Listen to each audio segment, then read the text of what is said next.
자, 생물 다양성과 보존은 그냥 빨리 넘어가고요. 빨리 하고 빨리 넘어가고 문제 안 풀고 오늘 메인은 저기 산화 환원이에요. 자, 생물 다양성을 할 때요. 우리가 3개만 외우면 돼요. 1. 생물 다양성이 있는데 도대체 무엇이 생물 다양성이냐라고 할 때 이 3개의 요소 중에 하나만 갖춰도 생물 다양성이 있다라고 이야기를 한다는 거예요. 그래서 유전적 다양성. 혈액형은 그럼 유전적 다양성일 수 있어요? 없어요?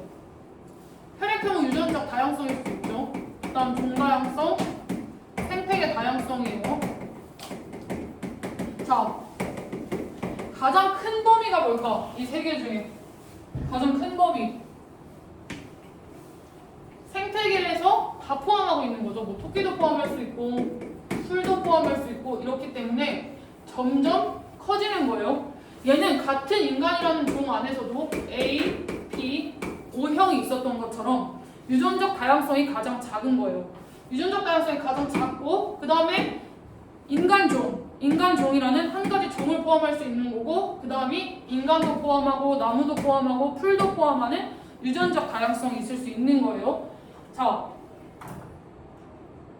유전적 다양성으로 그 아래쪽으로 넘어가면요. 유전적 다양성은 결국 변이, 유전 정보에 따른 변이가 다양하다라는 거예요. 유전 정보, 변이인데, 자, 얘들아. 혈액형은 그냥 한 개의 유전자가 정하는 거예요. 혈액형 유전자라고 하는 한 개가 A형인지, O형인지, B형인지를 정할 수 있는 건데, 피부색도 얘들아, 한 개의 유전자가 정할까? 그렇다라고 하면 모든 피부색이 두세 개 정도로만 통일돼야 하는데 같은 황인종 내에서도 피부색이 모두 다른 거죠. 엄마한테는 뭐 70% 명도를 받고 아빠한테는 30% 명도를 받는 것처럼 아빠는 뭐 블랙, 화이트, 블랙, 블랙, 화이트, 화이트, 화이트가 있듯이 엄마한테는 B, 화이트, 화이트 이런 식으로 다양한 유전적 정보가 하나를 결정하는 거야. 피부색 하나. 유전 정보가 엄청 다양한 거 있는데 이 다양한 것들이 피부색을 결정을 한다는 거예요.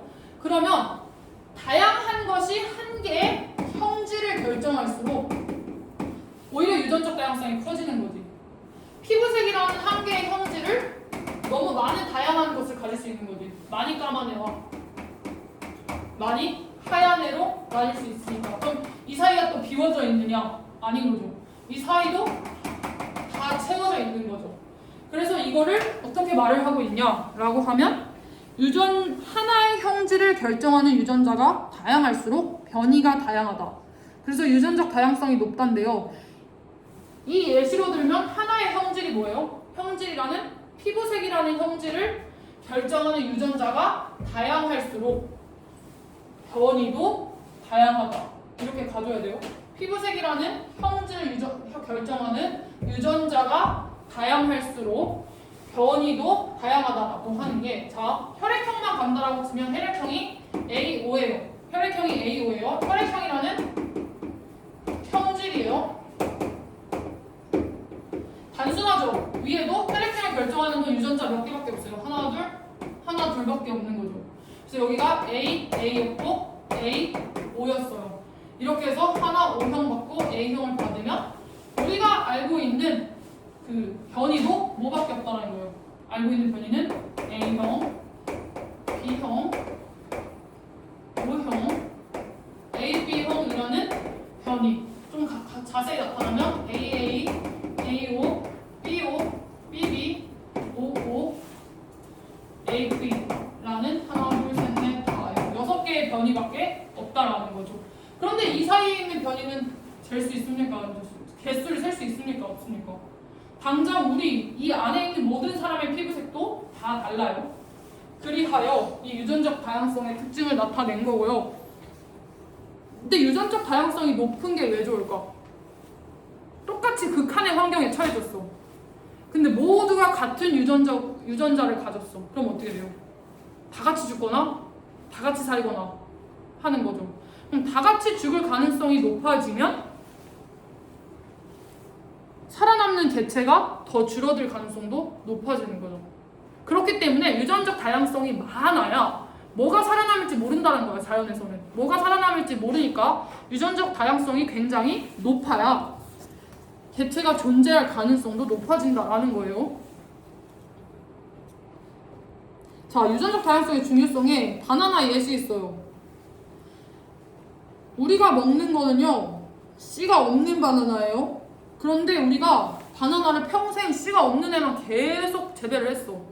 근데 우리 이 세계에 빙하기가 왔는데 인간 어떻게든 살아남는데 그러면 씨가 없는 바나나는 어떻게 되는 거야?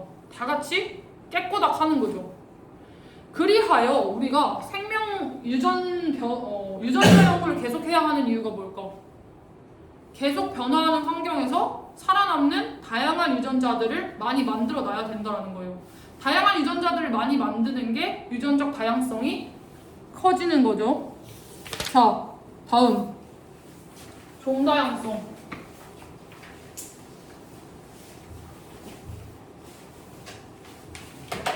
그냥 종다양성은 간단해. 점점 더 커진다라고 했잖아.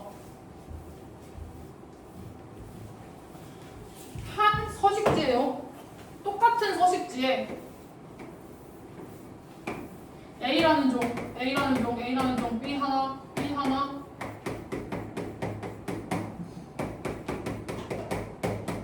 이렇게 있어. 근데 알고 보니 A는 개복치야. 그냥 막 러브버거야, 러브버거. 때리면 그냥 죽어. 다 깨꼬닥 했어요. 그럼 살아남는 애가 여기선 B밖에 없어지잖아요. 그런데 똑같은 서식지에 A, B, C, D, D, B, C, A, C, A, C, D, D 종 다양성이라고 했잖아. 한 서식지에 얼마나 다양한 종이 있느냐야. 그렇다라고 하는 건 얘가 다양한 종이 있니? 얘가 다양한 종이 있니? 여기가 훨씬 더 다양한 종이 있죠. 이게 바로 종 다양성이 높다예요. 자, 또 죽었어. 깨꼬닥 죽어도 많은 애들이 살아남은 환경이죠. 여기가. 그렇게 하다가 종 다양성이 그럼 또 높아야 유전적 다양성도 높아야 살아남는 애들이 더 많다라고 했잖아. 종 다양성도 역시나 높아야 살아남는 애들이 더 많을 수밖에 없는 거죠. 자, 마지막 생태계 다양성 뭘 것 같아요? 생태계 다양성이 여러분이 알고 있는 그냥 모든 환경을 포함합니다. 해양 환경, 숲 환경, 고산지대, 늪지대, 모든 지구상의 모든 부분이 사막이면 됩니까? 안 됩니까? 안 되죠. 그래서 지구상에 이런 다양한 생태계가 있어야 생물들도 당연히 다양해지는 거죠. 종도 다양해질 수 있고 유전자도 다양해질 수 있는 거죠. 이게 바로 생태계 다양성이에요. 그렇다라는 건 여러분 생물 다양성 이거 중에 하나라도 무너지면 어떻게 됩니까? 얘가 무너지면 종 다양성에 영향을 주죠. 종 다양성이 무너지면 당연히 유전적 다양성에 영향을 주죠. 자, 유전적 다양성에 영향을 주면 당연히 종 다양성에 영향을 주고 그러면 이걸 먹고 있던 더 많은 종들이 영향을 받죠. 그 하위 생태계에 있던 애를 먹던 더 많은 종들이 영향을 받고 그럼 이 생태계도 피폐해질 수도 있는 거죠. 그래서 우리는 생물 다양성을 보존해야 된다, 안 해야 된다? 보존해야 우리가 오래 살 수 있다는 건데 자, 여기서 가장 많이 헷갈리는 게 뭐냐?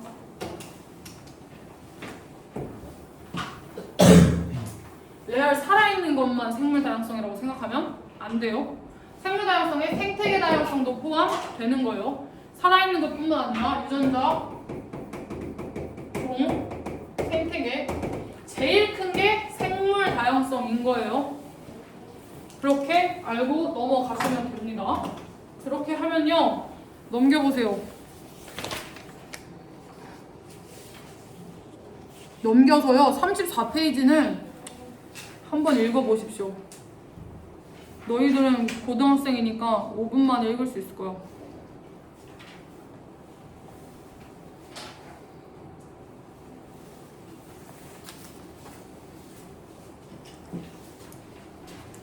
(34페이지) 읽어봐. 그리고 34페이지 읽은 사람은 35페이지를 푸세요.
삼십오 페이지 OX 푸시면 돼요.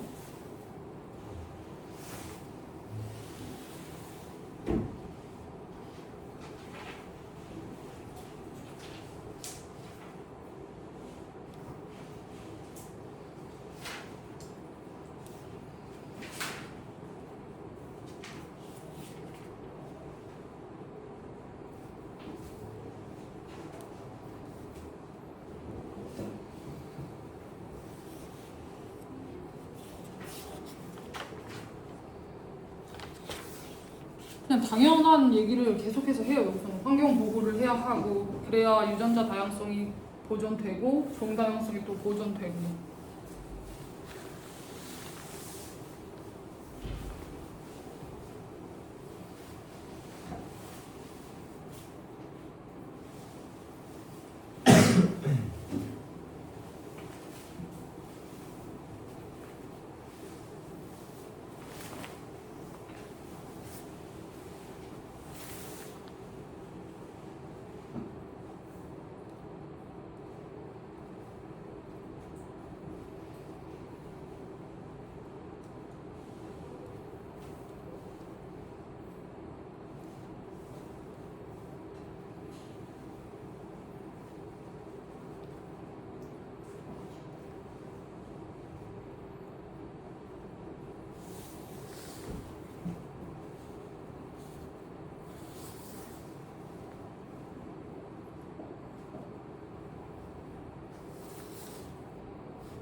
다 부른다. 35페이지 다 부른다. 유전적 종 생태계 XOO XXO 555X XOX XOO OXO. 자, 다른 거는 여러분들이 뭐 그냥 잘 풀었을 것 같은데요. 4번 있잖아요. 4번.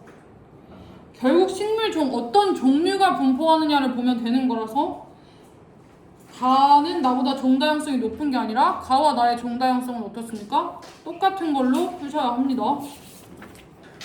자, 다음 장으로 넘겨서 5번, 9번 5번, 9번 13번 5, 9, 13.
자, 5번에 4번, 9번에 5번, 13번에 2번이에요. 13번에 니은을 모르겠어요. 아, 외래 생물들이 안 좋은 이유가 뭐예요? 외래 생물들이 안 좋은 이유. 외래 생물들이 우리 생태계로 들어오면 안 좋은 이유. 원래 있던 종을 없애가지고. 잡아먹지. 네. 그럼 잡아먹으면 복잡하게 만드는 거야? 단순하게 만드는 거야? 단순하게. 그렇지. 아하. 그리고 종 다양성이 줄어들면 안 좋은 거잖아. 네. 그러니까 종 다양성을 줄어들게 하니까 외래종이 들어오는 건 나쁜 건 거죠. 네. 자, 여러분, 생물 다양성 이렇게 해서 1단원이 끝났는데요. 1단원의 명이 뭐였습니까? 지난주까지 해서 좀 빠르게 끝낸 감이 있는데, 자, 1단원 명이 뭐예요? 지질 시대와 환경 변화예요. 오늘 배운 건 어디입니까? 이게 1단원 전체 명인데 오늘 배운 게 환경 변화예요. 자, 한번 복습하고 다음 단원으로 넘어가겠습니다. 지질시대 있잖아. 지질시대에 화석의 두 종류를 가지고 우리가 지질시대를 유추할 수 있다고 했어요. 자, 몰라도 괜찮아. 둘은 지난주에 알았으니까. 자, 표준 화석이 있고요, 여러분. 시상 화석이 있는데, 자, 어떻게 쉽게 외우라고 했어요? 시상 화석은 시도 때도 없다. 그러면 서식 기간이 어떻다? 그렇지, 얘는 서식 기간이 긴 거예요. 무조건 반대야. 표준 화석은 서식 기간이 짧다예요.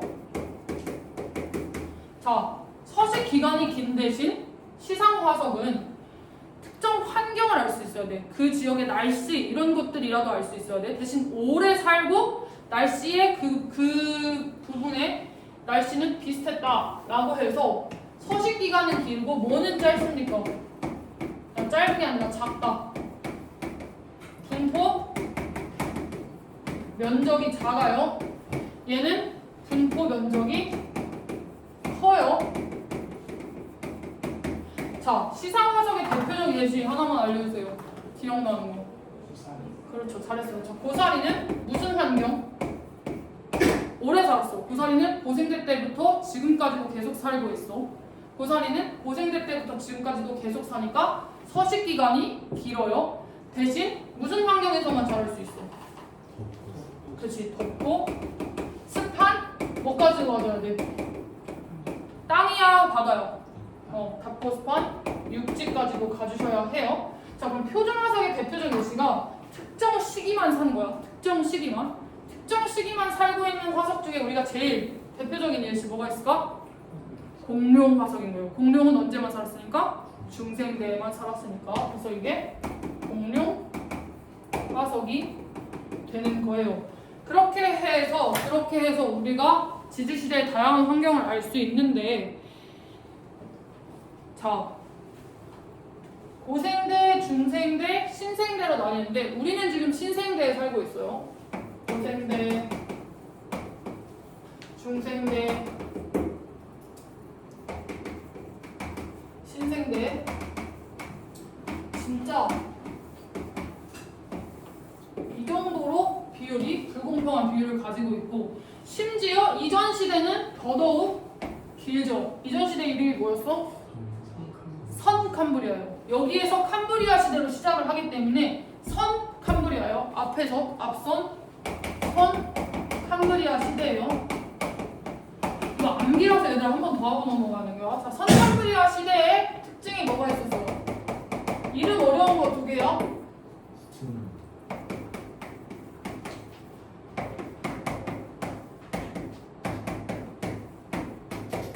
랑 자, 얘들아 지금은 산소가 있어 없어? 지금은 산소가 있죠.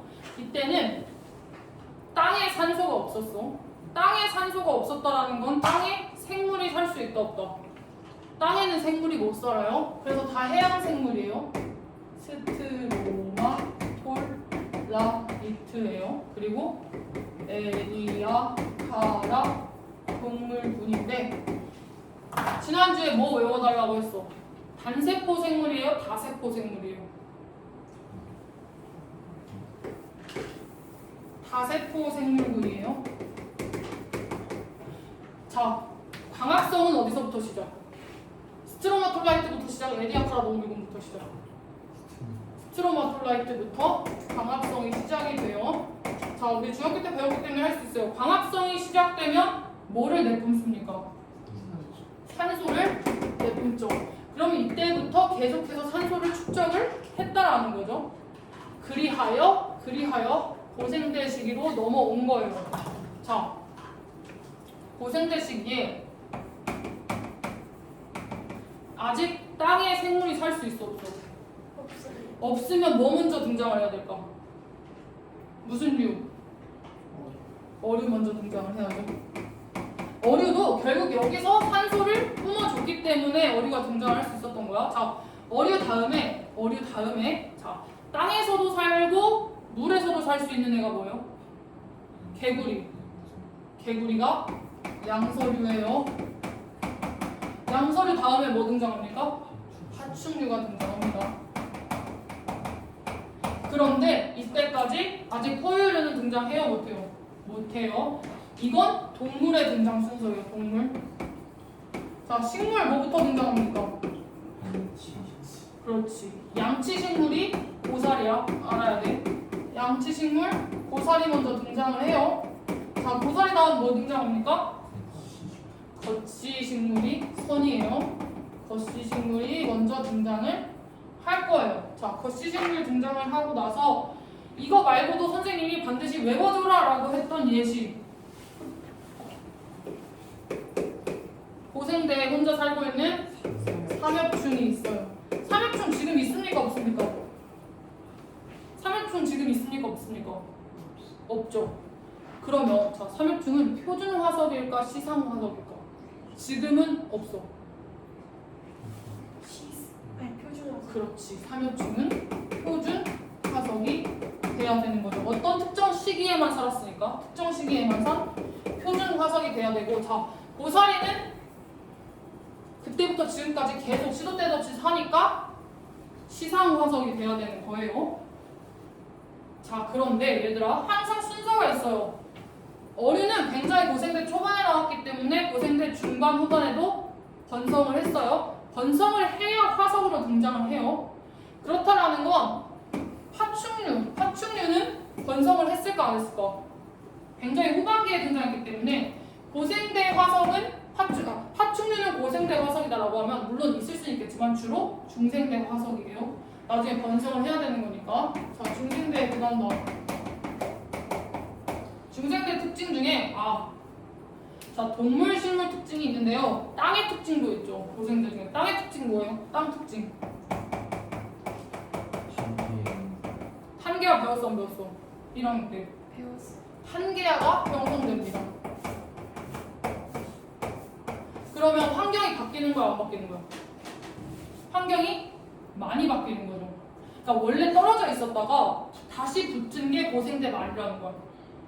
근데 우리는 고생대 말부터 배우기 시작을 하는 거야. 고등학교 1학년 1학기 때. 그렇게 하면 판계가 형성됐었으니까 고생대 말에 대규모로 죽는 경우가 있었다는 거죠. 식물, 뭐 동물 다 대규모로 죽어요. 자, 중생대 가장 큰 기후적 특징이 뭘까요? 온난해요.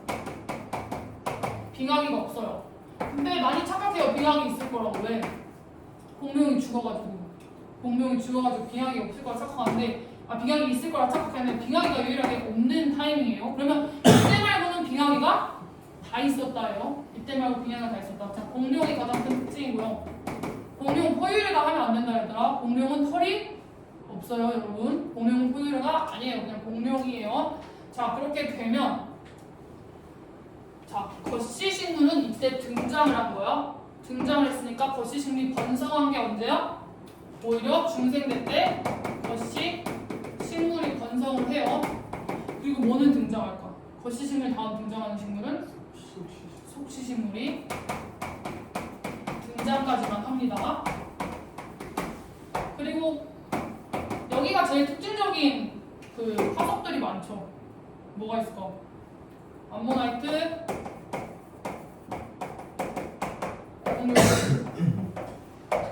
등장을 해야 되고 신생대가 우리가 지금 살고 있는 때야. 그럼 신생대 때 뭐 등장해요 여러분? 빙하기 있어요 없어요? 유일하게 빙하기가 없다 했잖아. 그럼 신생대 때는 빙하기가 있어야 돼요. 화폐석은 외워주시고요. 화폐석은 그냥 외워야 되고 어쩔 수 없어요. 이거는 그냥 외워야 되고. 또 특징이 뭐가 있을까? 속시식물에 뭐가 있었겠어요? 속시식물에 번성이 있었겠죠. 번성까지도 해줘야 되고. 우리 무슨 종류예요?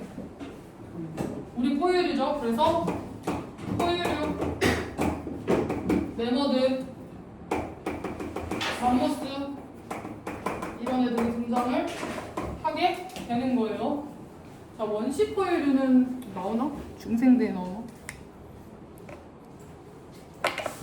됐어요.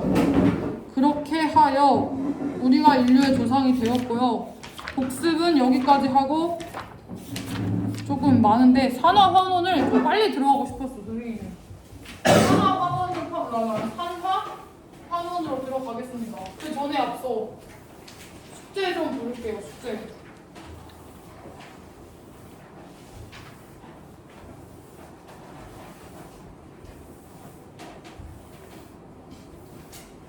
자 얘들아 숙제 가. 자리 16에서 21이 숙제였어. 자리 16에서 21 다 부른다. 3A 오존층이 형성되어 지표에 도달한 자외선을 차단했기 때문이다. 중생대 빙하기 없이 기후가 온난화였다. 지층 B와 C 사이 4번에 지층 B와 C 사이 괜찮았나요? 16페이지 이거 4번에 B와 C 사이 나쁘지 않나요? 한 무더기라서 B와 C 사이예요. 5번에 5번 6번에 4번 7번에 3번 8번에 2번 9번에 4번 10번에 5번 11번에 4번 12번에 2번 13번에 3번 14번에 A 파충류 B 양치식물 15번에 1번 16번에 5번 17번에 1번. 생물의 개체수 자체가 적다. 그리고 척추동물이 아니니까 단단한 골격이 없어서 보존이 쉽지 않다. 19번에 2번. 20번에 2번. 21번에 2번. 22번에 1번. 23번도 1번. 24번에 1번. 환경 변화에 적응하며 진화하고 다양한 생명 활동을 유지하여서 생물 다양성이 유지될 수 있었다. 26번에 2번. 27번에 5번. 28번에 2번. 29번에 2번. 대륙이 분리될 때를 대륙이 합쳐질 때로 고쳐야 돼요. 질문.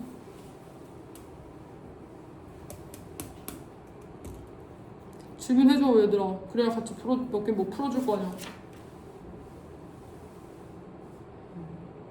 야, 질문 안 할 거면 틀린 거 얘기해봐봐. 틀린 거, 공통적으로 틀린 거 있으면 같이 풀게. 틀린 거 몇 번? 21번. 몇 번? 29번. 21, 29. 없어? 오케이. 21, 29번.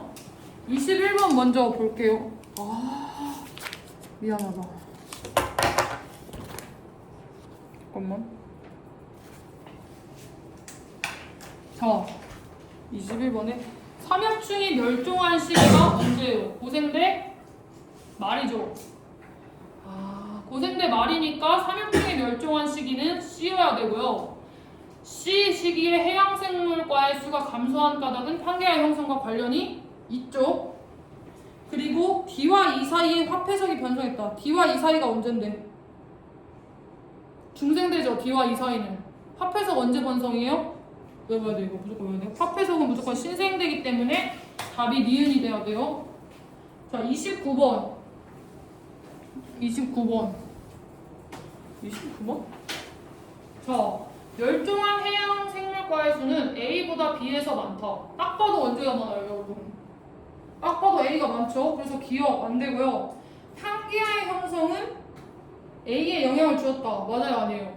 판게알 형성된 게 고생대 말이기 때문에 약 2억 6천 년 전 외워달라고 했죠. 그렇게 해서 A와 관련이 있어요. 자, B는 신생대 말에 일어났다. 맞아요, 아니에요? 신생대 말 언제야, 얘들아? 약 0.66년 전이면 신생대 말이에요, 초예요? 초예요. 그래서 틀린 거예요. 신생대 초예요.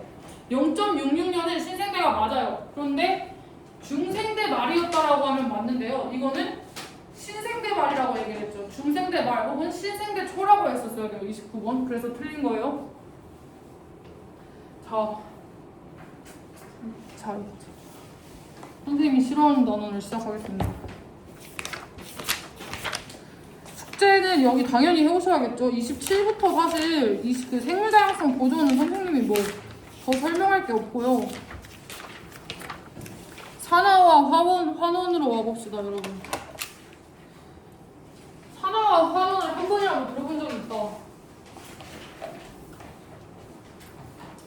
왜 같이 갈까?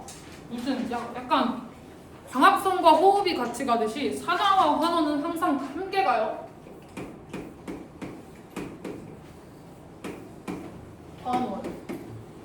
자, 여기에 흥미를 느낀다. 너무너무 재밌다. 무슨 과 가면 돼요? 화학과 가면 돼요. 여기에 흥미가 없다. 난 모르겠다. 물리가 더 나은 것 같다면 물리학과 가면 되고요.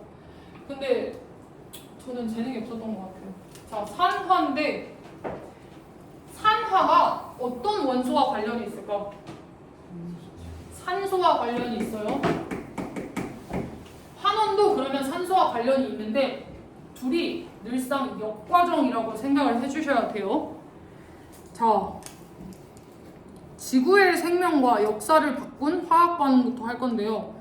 광합성은 얘들아 최종으로 얻게 되는 게 뭐야? 뭐에서 뭐를 합치고 뭐랑 뭐가 나와? 최종으로 얻게 되는 게 뭐야? 아니지. 얻게 되는 게 오히려 광합성을 하면 뭐를 뿜는다라고 했어. 그치? 산소를 뿜고 또 뭐도 뿜어요? 포도당을 얻게 돼요. 왜냐면 이렇게 해서 우리가 에너지를 얻을 수 있는 거예요. 그런데 뭘 먹어요? 뭐랑 뭐를 먹습니까? 물과 이산화탄소를 먹습니다.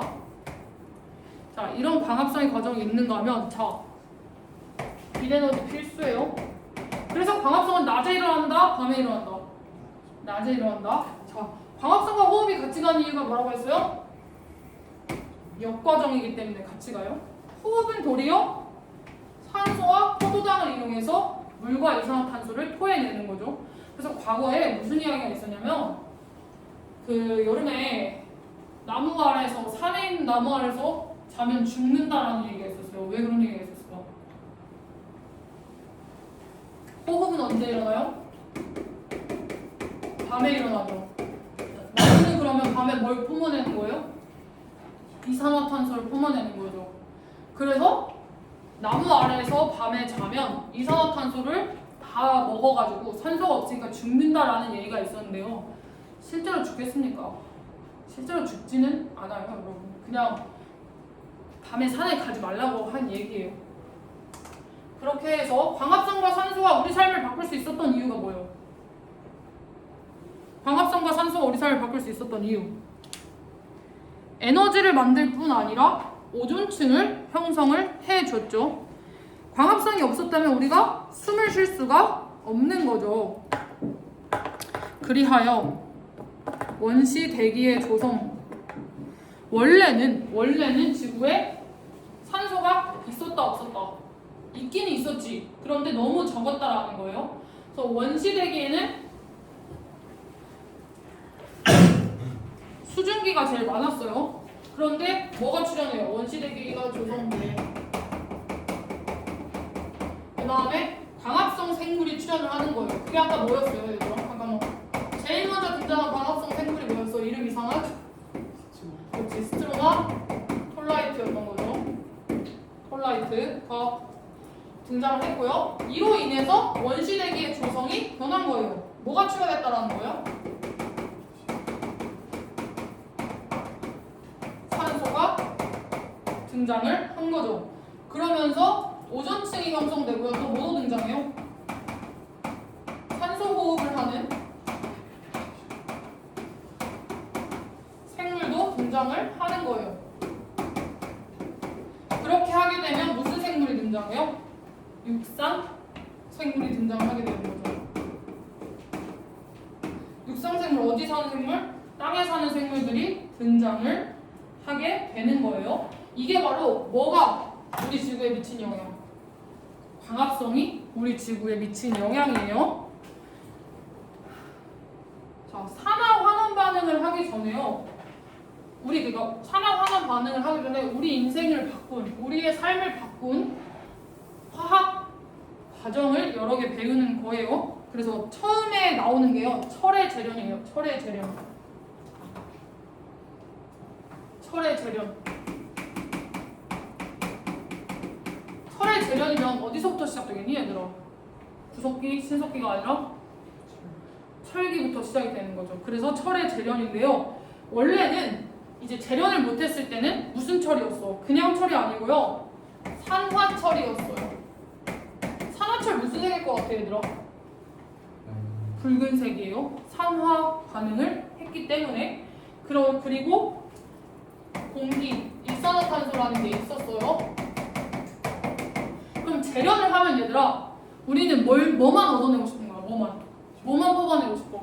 철만 뽑아내고 싶은 거죠. 그래서 여기에 철이 등장을 했어요. 철이 등장을 했는데 이산화탄소도 등장을 합니다. 왜? 여기에 있던 산소가 일산화탄소였는데 탄소랑 1, 숫자 1이에요. 그래서 일산화탄소였는데 여기 있던 탄소가 아니라 어디로 붙어요? 산소가 두 개로 붙으면서 철과 이산화탄소가 되는 거예요. 그러니까 독특한 취향의 사람이 있을 수 있어요. 철을 막 이렇게 재련할 때 냄새가 좋아 하면서 거기서 냄새 쭉 맡으면 뭐가 되는 거예요? 뭐 들이키는 거예요? 이산화탄소 좋다고 들이키는 거예요. 그러니까 그런 거 하면 안 돼요, 여러분. 그래서 철과 이산화탄소에서 철을 결국에 얻어내는 과정이에요. 철을 얻어내는 과정이고요. 화석 연료는 우리가 화석 연료를 많이 태우면 왜 안 좋을까? 뭐가 나올까? 화석 연료를 잘 쓰면 우리 여기 뭐 전기 다 되는 거죠. 전기도 되고 화학, 석유도 다 얻어낼 수 있는 거죠. 그래서 화석 연료가 있는데요. 화석 연료랑 산소가 있잖아요. 화석 연료랑 산소가 있는데 얘가 뭐랑 뭐가 돼요? 얘가 뭐랑 뭐가 돼요? 이거를 태우면 우리 고등과학에서 얘들아 불을 낸다라는 건 산소를 쓴다라는 거예요. 이걸 명심하세요. 자, 고등과학에서 불을 낸다라는 건 산소를 넣어주는 거예요. 그게 바로 연소예요. 산소를 태우는 게 연소예요. 그래서 화석 연료에 산소를 공급했다라는 건 결국 우리가 불을 냈다라는 거예요. 그래서 불을 내주면 뭐가 나옵니까? 우리 지구에 좋지 않은 화석 연료를 자꾸 줄여야 한다라고 이야기하는 이유가 뭐예요? 이산화탄소가 자꾸 나오니까. 그리고 무슨 물도 나와요, 참고로. 근데 당연한 건 게, 자, 산소의 식이 뭡니까? 두고 여기에 탄소를 결국 태우는 거예요. 결국 탄소를 태우는 거니까 여기에 H2O, CO2 이렇게 등장을 하게 되는 거예요. 자, 그러면 도대체 산화 환원 반응이 뭐냐라고 하면 화학 반응에서요, 여러분. 산소가 관여를 하고 있다. 산소가 관여를 하고 있다. 산소는 이거예요, 여러분. 산소가 관여를 하고 있다라고 하면 이걸 바로 산화 환원 반응이라고 할 거예요. 지금 몇 시냐? 몇 시요? 57분. 57분. 자, 10분 쉬겠습니다.